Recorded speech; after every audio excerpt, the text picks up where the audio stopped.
화성은 건조하고 바위가 많고 척박한 행성입니다. 옛날 옛적에 이 붉은 행성이 한때 지구와 비슷한 풍경을 가졌을 것이라고 상상하는 건 어렵습니다. 하지만 과학자들은 이것이 사실이고 수백만 년 전에 화성은 거대한 물바다로 가득 차 있었다고 믿고 있습니다. 2021년 초 나사는 가장 진보된 탐사선을 이 붉은 행성으로 보냈습니다. 그 임무는 화성의 과거 모습을 알려줄 수 있는 미생물의 흔적을 찾는 것입니다. 이 탐사선은 퍼시비어런스 또는 퍼시라는 이름으로 불립니다. 심지어 퍼시가 화성에 처음 착륙한 것 자체도 과학적인 발견이었습니다. 이 탐사 로봇은 자동 항법 장치 및 화성의 표면을 추적하고 착륙하기에 이상적인 지점을 찾기 위해 탑재된 카메라를 이용하여 착륙했습니다. 이것은 과학자들이 미래의 화성 탐사를 위한 최상의 착륙 옵션을 고려하도록 돕습니다. 퍼시는 현재 새롭고 고도로 발전된 자동 항법 시스템의 안내를 받으며 붉은 행성을 돌아다닙니다. 하루의 대부분은 암석 구조를 분석하면서 보냅니다. 퍼시는 바위에 작은 핀포인트 빔을 발사하는 첨단 레이저를 갖추고 있습니다. 레이저는 암석 샘플로부터 플라즈마를 생성합니다. 그러고 나서 퍼시에 장치된 분광기가 이 암석의 화학적 성분을 알아내기 위해 플라즈마를 분석합니다. 퍼시가 지금까지 발견한 가장 중요한 두 가지는 마즈와 이에고라는 별명을 가진 바위입니다. 이 단어는 나바호 부족의 언어에서 유래되었는데 나바호 출신의 나사 엔지니어에게 경의를 표하기 위한 것이었어요. 마스는 화성을 뜻하고 이에고는 부지런함을 뜻합니다. 이 두 개의 암석은 모두 소금과 비슷한 성분인데 이것은 암석이 화성암이라는 의미입니다. 만약 암석 종류에 대해 잘 모른다면 화성암은 그 바위들이 화산 폭발로 형성되었다는 것을 의미합니다. 현재 마스와 이에고의 모양은 물이 많은 환경에 의해 형성되었다는 것을 보여줍니다. 이는 화성이 한때 물로 가득 차 있었다는 증거가 될 수 있습니다. 발견된 또 다른 흥미로운 바위는 하버실이라는 별명을 가지고 있습니다. 어둡고 매끄러운 바위로 과학자들은 강력한 북서풍에 의해 마치 장난기 많은 물개를 닮은 모양으로 조각되었다고 믿고 있습니다. 수십 년 동안 과학자들은 화성의 바람과 날씨 패턴에 대해 이론을 세워왔습니다. 이 발견은 기존의 화성 날씨 모델을 뒷받침하는 것으로 보입니다. 퍼시는 지난 2월 화성에 도착한 이래로 2만 장 이상의 사진들을 보냈습니다. 인터넷에서 화제가 됐던 셀카를 포함해서요. 화성 탐사선으로부터 오디오 파일도 전송받았습니다. 사상 처음으로 우리는 화성에서 부는 외계 바람의 섬뜩하면서도 은은한 소리를 들을 수 있습니다. 이 모든 것은 탐사선이 탑재한 마이크 덕분입니다. 사상 처음으로 다른 행성에서 인간의 기술을 사용하여 산소가 생산되었습니다. 퍼시 내부에는 자동차 배터리 크기의 금도금 상자가 있습니다. 목시 유닛입니다. 목시는 화성 산소 C2 자원 활용 실험을 의미합니다. 네, 이름이 좀 어렵죠? 화성 대기의 95%는 이산화탄소로 이루어져 있습니다. 목시 장치는 이산화탄소를 확산시키고 복잡한 화학적 과정을 통해 산소로 바꿉니다. 이 유닛이 생산하는 산소량은 5g이지만 여전히 역사적인 사건입니다. 이것은 약 10분 동안 숨을 쉴 수 있는 공기예요. 또한 미래에 일어날 수 있는 일에 대한 좋은 징조입니다. 어쩌면 언젠가 목시가 화성의 인간 식민지를 지탱하기에 충분한 양의 산소를 처리할 수 있을지도 모릅니다. 현재 과학자들은 목시가 로켓 연료를 만들기에 충분한 산소를 생산하는 것에 더 집중하고 있습니다. 표준 크기의 현대식 우주선을 화성에서 발사하기 위해서는 7톤의 로켓 연료와 25톤의 산소가 필요합니다.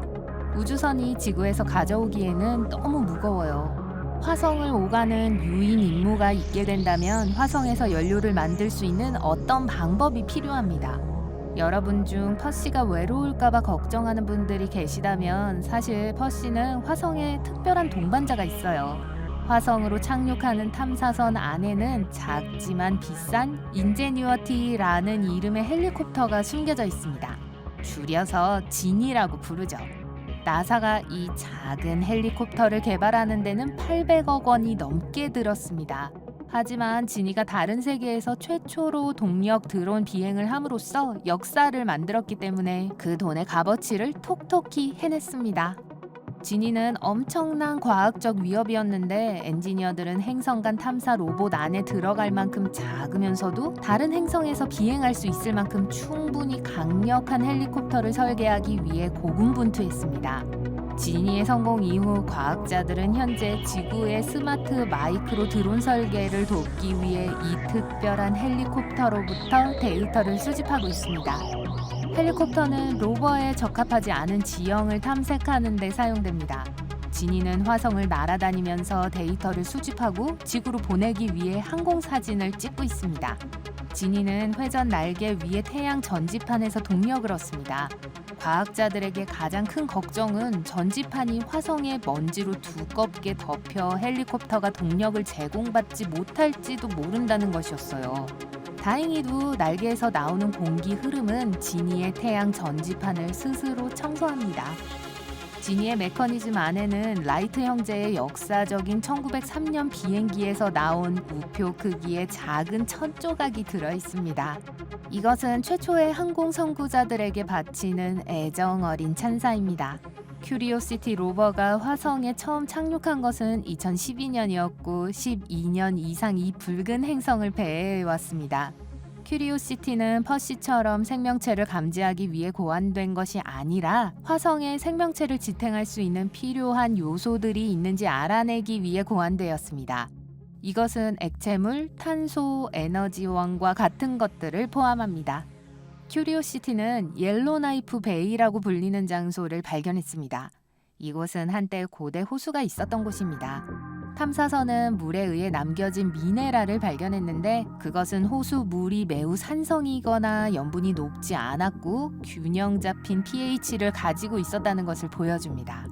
잠재적으로 생명을 지탱할 수 있는 탄소, 질소, 그리고 다른 원소들이 모두 고대 호수의 분화구 안에서 발견되었습니다.